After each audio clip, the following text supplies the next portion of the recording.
Hello everyone, my name is Jelle, very excited to be here. My talk is going to be about 6LoWPAN and picoTCP and how to support new link layer types. But first of all, I'm going to give a short introduction because and afterwards I'll give a really small demonstration. A bit louder. Yeah, okay. So what is picoTCP? First of all, picoTCP is an embedded TCP/IP stack for the Internet of Things. It's mostly backed by Ultra Intelligent Systems, those guys, and it's developed from scratch with an eye on the Internet of Things revolution. And the first commit was in January 2012, where the three key goals were to make a modular and a qualitative and a portable TCP/IP stack. So, for example, portable, it works with various operating systems on various devices, like for example FOSDEM, which a talk in some hours. Supports picoTCP as well. Modularity, every module is so you can switch it on and switch it off, compile it in, compile it out, and that, etc. And also quality is a very high priority on picoTCP. It's published under the GPL-v2 license, but soon it will also be published under GPL-v3, but more on that later. Then about 6LoWPAN. What is 6LoWPAN for those who don't know 6LoWPANs? 6LoWPAN stands for IPv6 over low rate and lossy personal area networks. What's in the name? I didn't invent it. It's an adaptation layer and optimization layer that doesn't really fit in the regular TCP/IP protocol suite. It's really it's squeezed between the network layer and the link layer, between IPv6 and the 802.15.4 link layer. This is how a regular standard 6LoWPAN stack looks like. UDP as a transport layer, IPv6 with IPv6 neighbor discovery as well.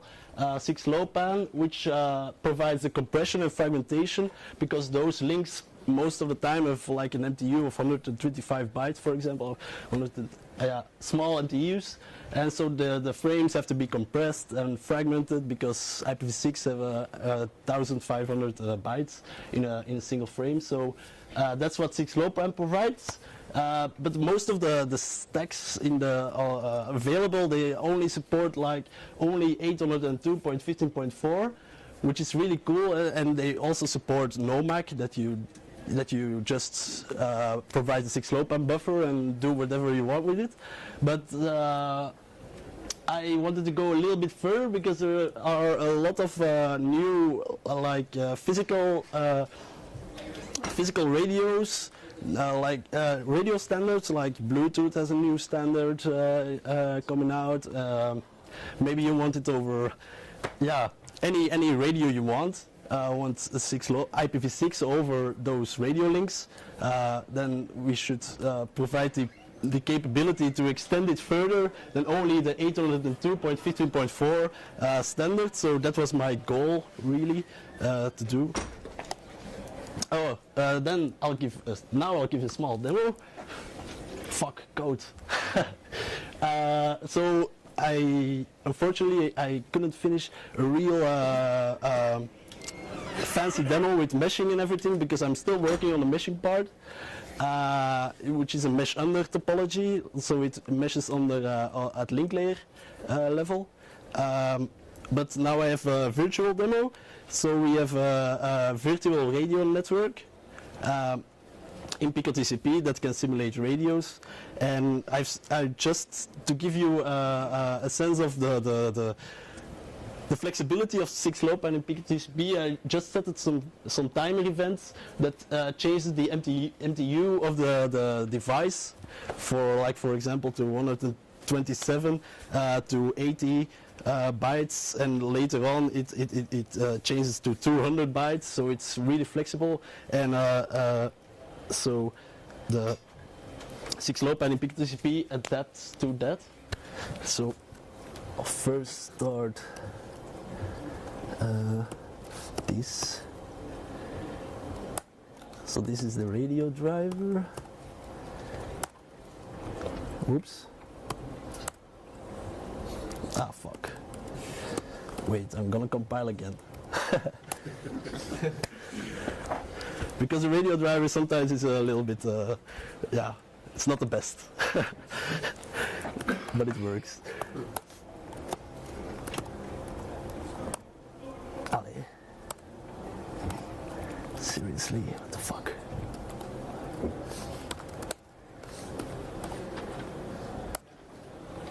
Come on. Wait. Seriously.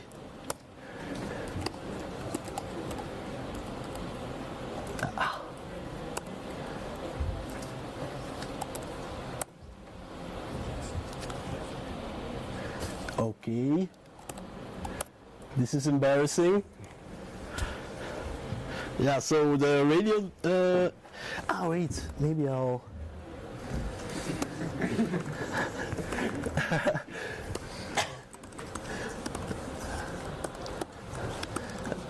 No. I'm not gonna do this. Okay, but I've added a PCAP driver that.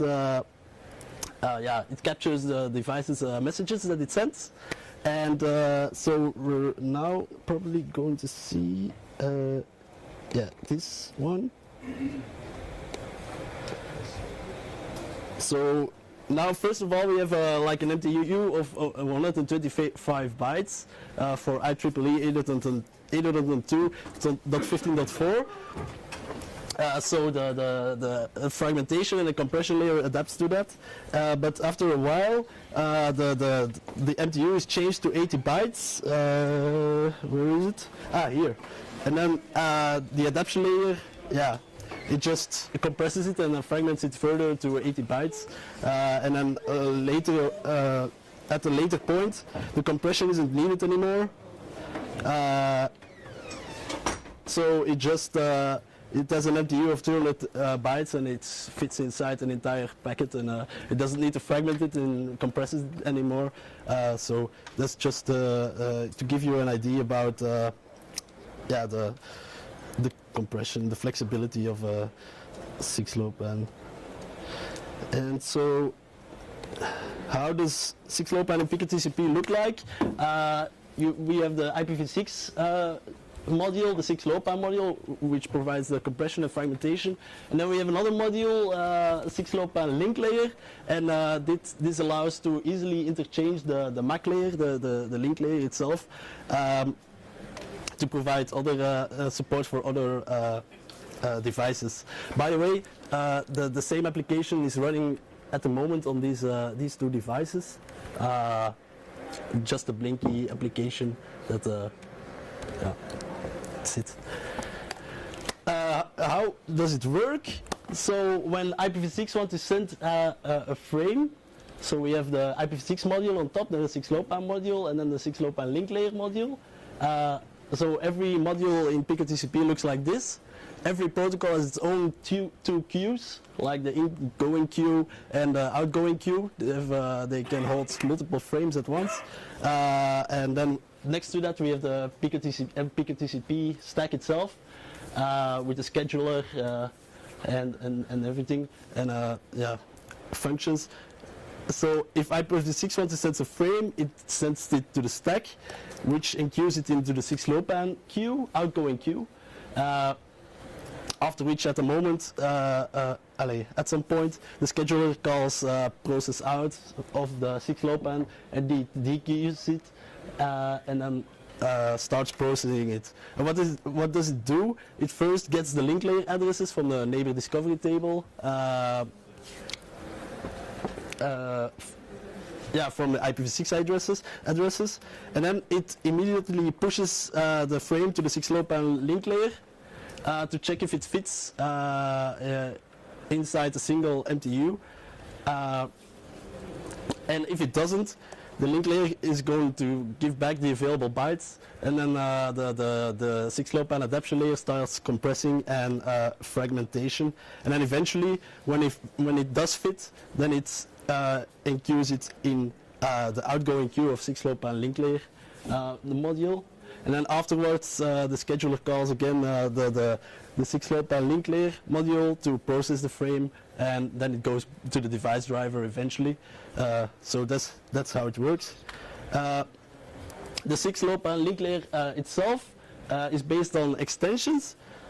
So we have several extensions that we can add and remove from the link layer.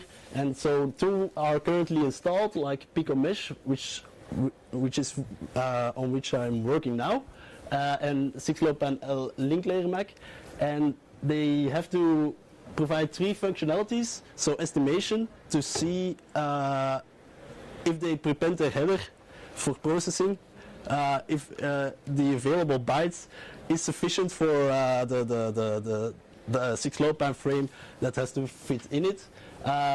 Process in is just when an incoming frame has to be handled, and process out for an outgoing frame.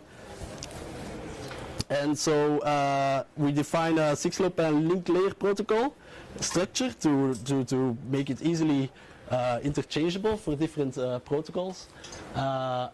And they have to adhere these functionalities, they have to implement these functionalities. So process in, process out, and estimate, I just explained.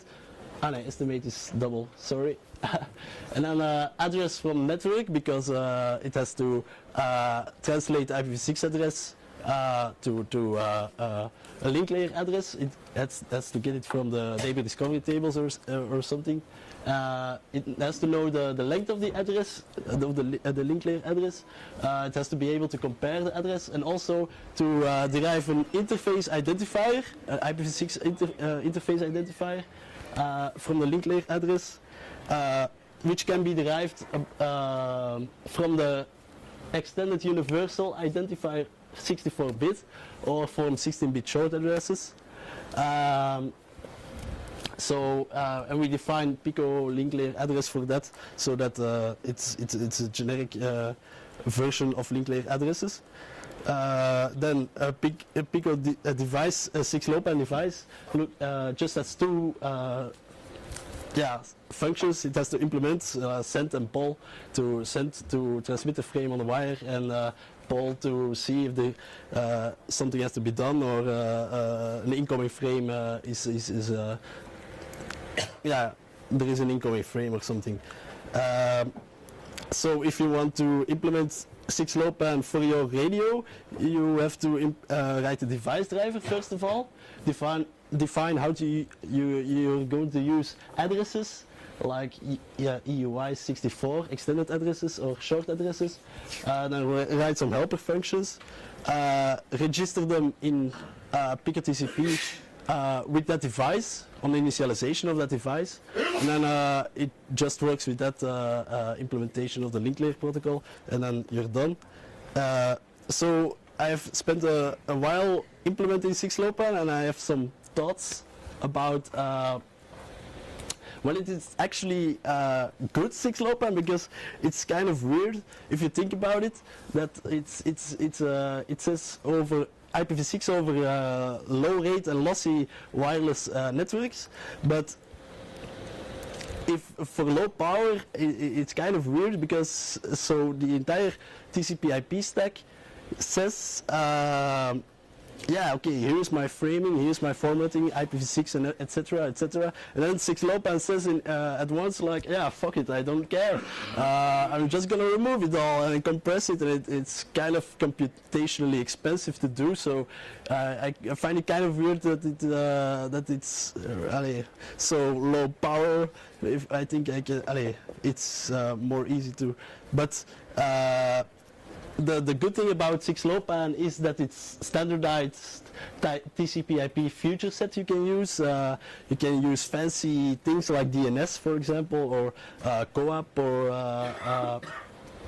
a cool thing. I also worked on DNS-based service discovery on picoTCP, which is kind of cool if every device registers their own service and announces it on the network through 6LoWPAN. That would be really cool. And you have these sensors with their own service they can provide, announced on the network.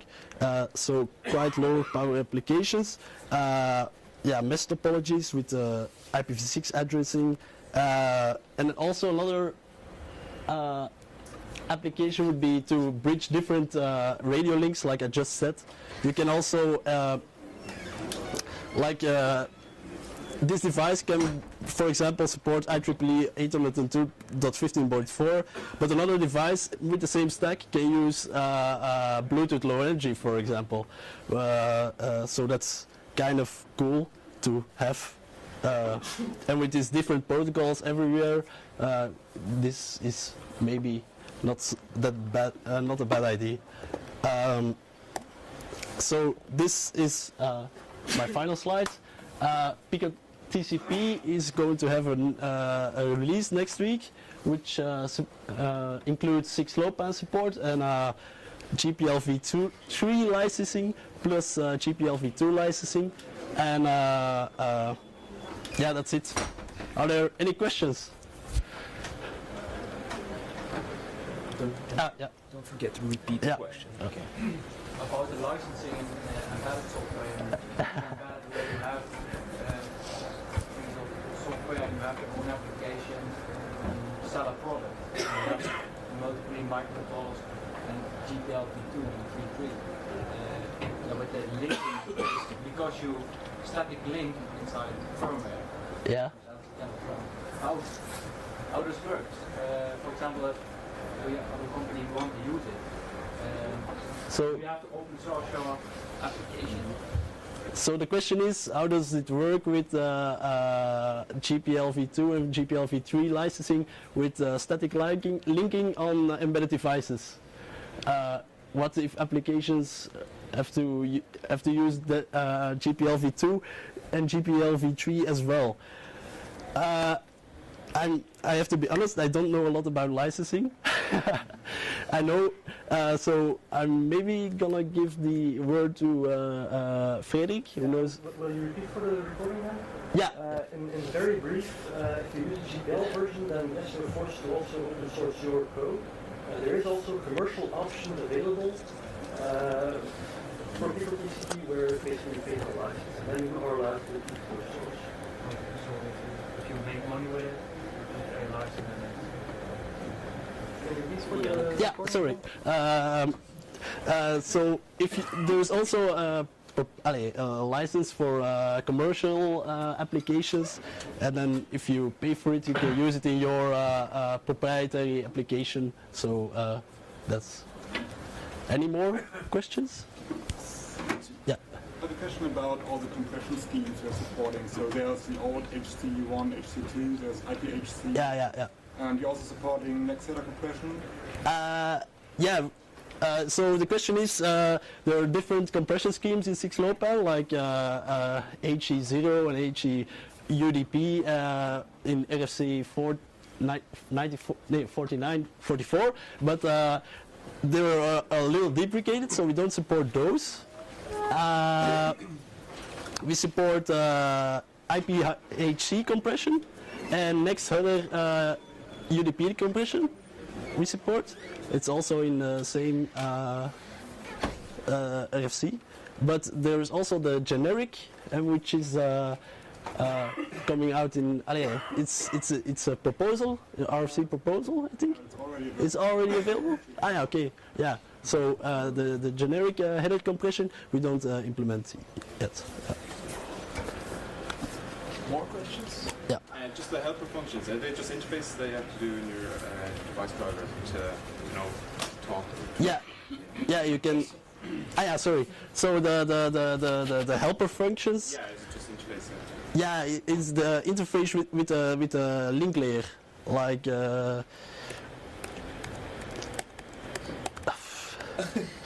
Yeah, sorry. No, here. Yeah, it's the interface with the link layer protocol. So those you can register them with the initialization of the device. So you can assign a different link layer protocol to to a different device. So that makes it. Yeah. Yeah, well, if your development is called picoTCP, do you actually do TCP? Yeah, we do TCP. Okay. Yeah, sorry. So the question was, we're called picoTCP. Do we actually do picoTCP? Do we do TCP? Yeah, we do TCP as well, but that's not really advised with 6LoWPAN because they're lossy networks. Their connection. It would be better to use a connectionless protocol like UDP. So a standard 6LoWPAN stack most often uses UDP for that. You know more or less what's the footprint in memory and in energy using TCP instead of using... I wouldn't know.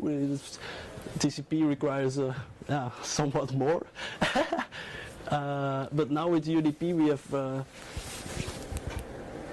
I don't know, around 100k flash, but that's with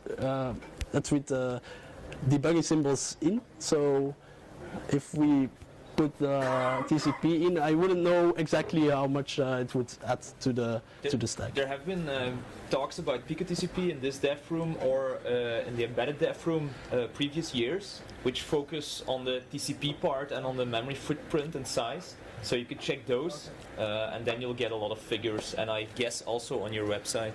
Yeah. But they are non-related to the 6LoWPAN, which is indeed, presented here. Okay. Because we support other protocols. We don't. This is just the 6LoWPAN part of picoTCP. It's only a small part. We do much more than only 6LoWPAN. Any more questions? Okay, thanks a lot. Thank you.